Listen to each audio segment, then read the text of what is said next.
بسم اللہ الرحمن الرحیم. اپیکس گروپ آف کالجز اوج ہے منزل. بیٹا آج ہم نے پری فرسٹ ایئر کا اسلامیات کا لیکچر اٹینڈ کرنا ہے. Lecture number 9. یہ بک آپ کی اسلامیات لازمی کی کتاب. لیکچر نمبر 9 میں شعبہ اسلامیات سے آپ کے ساتھ لیکچرر قرآن مجید کی اہم خصوصیات لیکچر نمبر 9 میں ہم انشاءاللہ اسٹڈی کریں گے. بیٹا ہم نے قرآن مجید کی خصوصیات پڑھنے سے پہلے ہم نے یہ بھی دیکھنا ہے کہ ہم نے پہلا باب جو کہ بنیادی عقائد کا تھا ہم نے سٹارٹ کیا تھا، جس میں ہم نے اللہ پاک پر ایمان، کتابوں پر ایمان، ملائکہ پر ایمان، آخرت پر ایمان، رسولوں پر ایمان اور ایک کتابوں پر ایمان کے اوپر ہمارا ایک لیکچر قرآن مجید کے اوپر ہم نے ابھی ڈسکس کرنا ہے.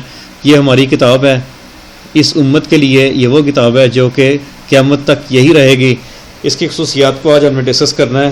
یہ جاننا ضروری ہے کہ یہ ایک مکمل ضابطہ حیات ہے. قرآن مجید زندگی گزارنے کا پورا قانون ہے، پورے کا پورا ضابطہ ہے.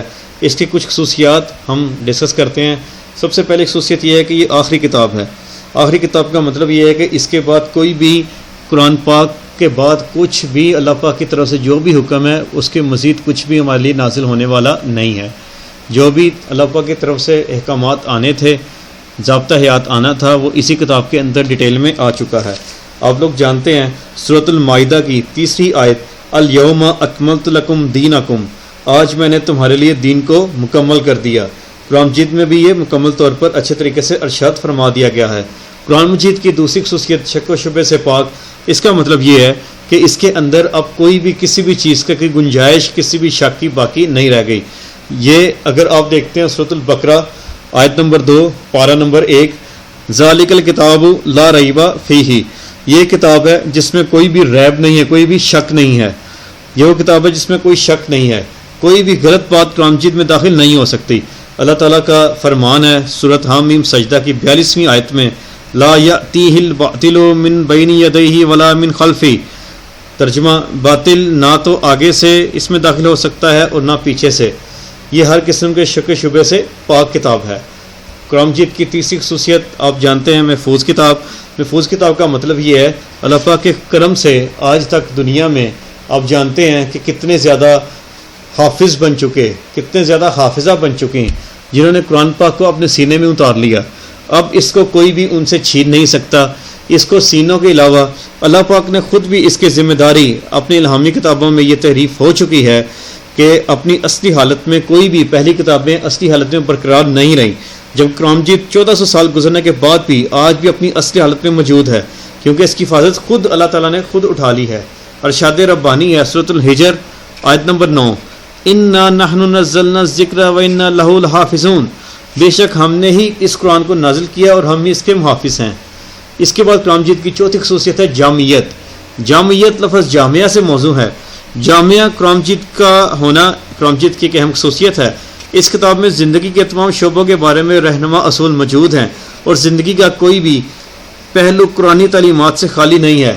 اللہ تعالیٰ فرماتا ہے، ما فرطنا فی الکتاب من شیء، سورۃ الانعام 38ویں آیت، ہم نے کتاب میں بیان کرنے سے کوئی چیز نہیں چھوڑی. ایک مقام پر فرمایا گیا سورۃ النحل 99 آیت 89 آیت کے اندر ورس میں آپ دیکھتے ہیں، وَنَزَّلْنَا عَلَيْكَ الْكِتَابَ تِبْيَانًا لِكُلِّ شَيْءٍ، ہم نے آپ صلی اللہ علیہ وسلم پر ایک ایسی کتاب اتاری ہے جس میں ہر چیز کا بیان موجود ہے. عالمگیر کتاب ہمارے پاس جو اگلی خصوصیت اس کی ہے وہ عالمگیر. عالم کا مطلب دنیا ہوتا ہے، گیر کا مطلب گھیر لینا ہوتا ہے. مطلب یہ پورے دنیا کے تمام عوامل کے اندر یہ موجود ہے. قرآن مجید کے علاوہ دیگر کتاب سماوی خاص ملک یا خاص قوم کے لیے تھی. قرآن مجید ساری دنیا کے انسانوں کے لیے پیغام ہدایت ہے. ارشاد ربانی ہے، اِنَّ هُوَ إِلَّا ذِكْرٌ لِلْعَالَمِينَ، سورۃ یوسف کی 104ویں آیت ہے. یہ کتاب تمام جہانوں کے لیے نصیحت ہے. قرآن مجید میں یا ایھا الناس کا الفاظ اس بات کا ثبوت ہیں کہ یہ عالمگیر کتاب ہے. اب دیکھیں کہ لوگوں کو مخاطب کرنے کے لیے یا ایھا الناس کہا جا رہا ہے. اس کا مطلب ہے کہ وہ لوگ کسی بھی مذہب عقیدے سے بلانگ کرتے ہوں ان کے لیے اس کے اندر پیغام ہے. اس کے بعد آپ دیکھتے ہیں ہر دور کا انسان یوں محسوس کرتا ہے جیسے کتاب اس دور کے لیے نازل ہوئی ہو. اب آپ دیکھتے ہیں رمضان کے حوالے سے، شہر رمضان الذی انزل فیہ القرآن ھدی للناس، رمضان کا وہ مہینہ رمضان کا وہ مہینہ ہے جس میں قرآن مجید نازل کیا گیا لوگوں کی ہدایت کے لیے، لوگوں کی ہدایت کے لیے۔ سورۃ البقرہ کی 185ویں آیت تھی۔ اس کے بعد آپ خصوصیت دیکھتے ہیں تضاد سے پاک۔ تضاد کہتے ہیں فرق کو، متضاد ہونا، الٹ ہونا، اپوزٹ میں آ جانا۔ قرآن مجید کی ایک خصوصیت اس کا تضاد سے پاک ہونا ہے۔ قرآن مجید میں واقعات اور الفاظ کی تکرار ضرور ہے جو کہ اس کی کتاب کا حسن ہے، لیکن کہیں پر بھی تضاد بیان نہیں ہے، مطلب ایک جگہ پہ کچھ اور بیان کیا جا رہا ہو، دوسری جگہ پہ کچھ اور بیان کیا جا رہا ہو، کوئی بھی اختلاف کسی حوالے سے نہیں ہے۔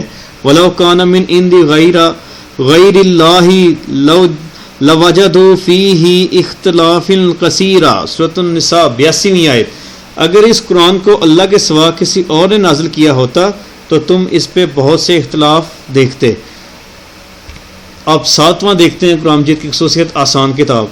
قرآن مجید کو آسان زبان میں پیش کیا گیا ہے اور ہر شخص اس کی تعلیمات سے استفادہ کر سکتا ہے۔ بہت وسیع آسان زبان ہے عربی زبان۔ قرآن مجید میں احکامات دین کو اس انداز سے بیان کیا گیا کہ معمولی سمجھ بوجھ والے شخص بھی آسانی سے اسے فائدہ اٹھا سکتا ہے اور اس کو زبانی محفوظ بھی کر سکتا ہے۔ سورۃ القمر 17 ورس 17ویں آیت۔ وَلَقَدْ يَسَّرْنَا الْقُرْآنَ لِلذِّكْرِ۔ ہم نے قرآن کو ذکر کے لیے آسان بنا دیا ہے۔ اس کے بعد 8ویں اگر آپ خصوصیت دیکھتے ہیں وہ ہے منفرد و لسانی کتاب۔ قرآن مجید ایک منفرد و لسانی کتاب ہے۔ اس جیسی کتاب پیش کرنا ممکن ہی نہیں ہے، مطلب کہ اس جیسی کتاب کوئی ہو ہی نہیں سکتی، یہ منفرد ہے، اس کا کوئی ثانی ہو ہی نہیں سکتا۔ آپ سورۃ بنی اسرائیل کی 88ویں آیت کا ترجمہ سنتے ہیں۔ اے نبی صلی اللہ علیہ وسلم فرما دیجئے اگر تمام انسان اور جن اس بات کے لیے جمع ہو جائیں کہ ایسا قرآن بنا لائیں تب بھی وہ اس جیسا قرآن نہیں لا سکتے۔ اس لیے اللہ تعالیٰ نے کفار مکہ کو چیلنج کیا تھا کہ اگر تمہیں اس کتاب میں کوئی شک ہے تو تم بھی اس جیسی ایک صورت بنا لاؤ۔ اسلوب قرآن۔ اسلوب قرآن کا مطلب ہم یہ لیتے ہیں قرآن مجید منفرد اسلوب کی حامل کتاب ہے۔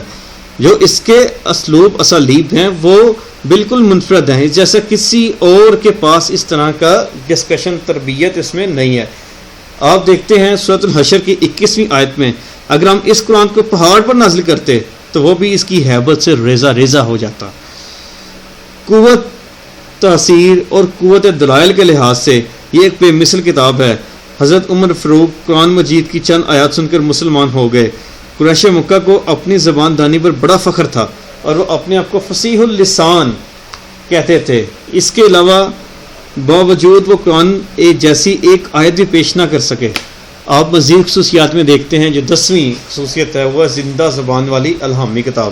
الہامی کتاب جہاں پہ ڈھیر ساری نازل ہوتی رہیں، جہاں پہ الہامی کتابیں اس سے پہلے 3 نازل ہوئیں، ڈھیر سارے صحیفے نازل ہوتے رہے، لیکن یہ زبان زندہ زبان والی یہ کتاب ہے۔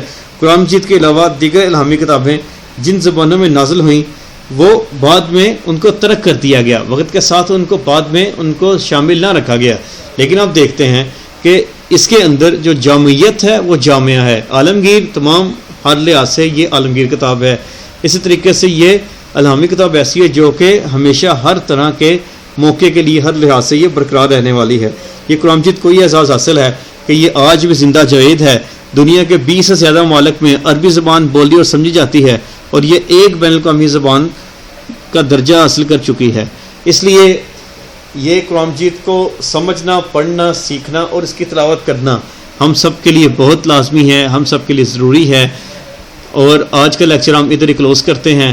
Thank you very much. Peaks group of colleges کی طرف سے آپ کو ہم شکریہ ادا کرتے ہیں۔ تھینک یو، اللہ حافظ۔